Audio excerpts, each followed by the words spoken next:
नमस्कार. आम्ही सर्व निमगाववासी 15 ऑगस्ट रोजी आमच्या गावात भारतीय संविधानाचा अपमान झालाय का याच्या मागे निमगाव येथील ग्रामसेवक यांनी पूर्व न सूचना देता संविधान दिनी झेंडावंदनला दांडी मारली आणि त्या दांडी मागे त्यांची ग्रामसभा न घेण्याचा उद्देश होता. एक तर ग्रामसभा भी घेतली नाही आणि स्वतंत्र त्यांनी दांडी मारली. यामुळे भारतीय संविधान आणि ग्रामपंचायतचं जे अधिनियम आहे त्यांचं उल्लंघन झालेलं आहे.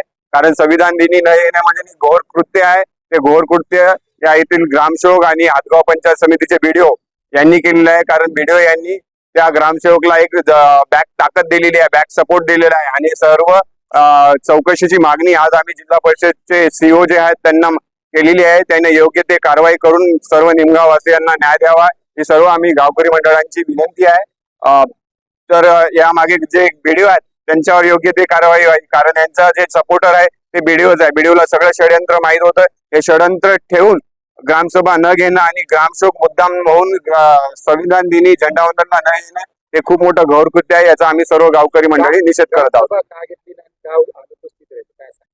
ग्रामसभा कारण आम्ही सर्व युवक गावच्या कारभाराचा हिशेब मागणार होत्या. आवास योजना आहे त्या वेटिंग लिस्ट मध्ये चर्चा करून आणणार होत्या आणि त्या सर्व भीती पोटी पायी ग्रामसेवक आपले गैरवर्तन दाबण्यासाठी ग्रामसभा न घेतल्याचा सर्व गावकरी मंडळीने उघडकीस आणले.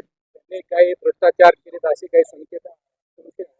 भ्रष्टाचार केले असे आमच्याकडे काही संकेत नाही आहेत, पण संविधानाचा तिथे अनादर झाला हे आहे. आता भ्रष्टाचार केल्याचे संकेत आम्ही काढूया, 1-2 दिवसामध्ये सर्वच आम्ही काढू आणि दिसत आहेत भ्रष्टाचार केल्याचे सिम्पटम्स दिसत आहेत. तिथे सर्वसाधारण गोरगरिबाच्या जे मागण्या आहेत तेच आमच्या मागण्या आहेत. आमच्या गावावर ना ग्रामसेवक ना बीडीओच्या कुठल्या प्रकारची मनमर्जी चालली नाही पाहिजे आणि योग्यरित्या त्यांच्यावर कारवाई झाली पाहिजे. आणि कशा पद्धतीनं आम्हाला शासनाचा पाठपुरावा करून जर आम्हाला त्याच्यासाठी काही करायला आम्ही तयार आहे.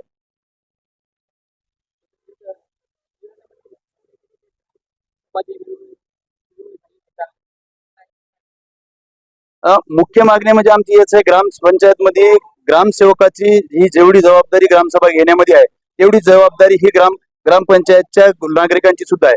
ग्रामसेवकांनी योग्य त्या पद्धतीनं ग्रामसभा न घेण्यामुळेच हा तरुण वर्ग पेटून उठलेला आहे आणि त्यांना योग्य त्या पद्धतीने आम्ही त्यांच्यावर कारवाई करून ग्रामसभा ही योग्यशीर पद्धतीने घेतली जाईल.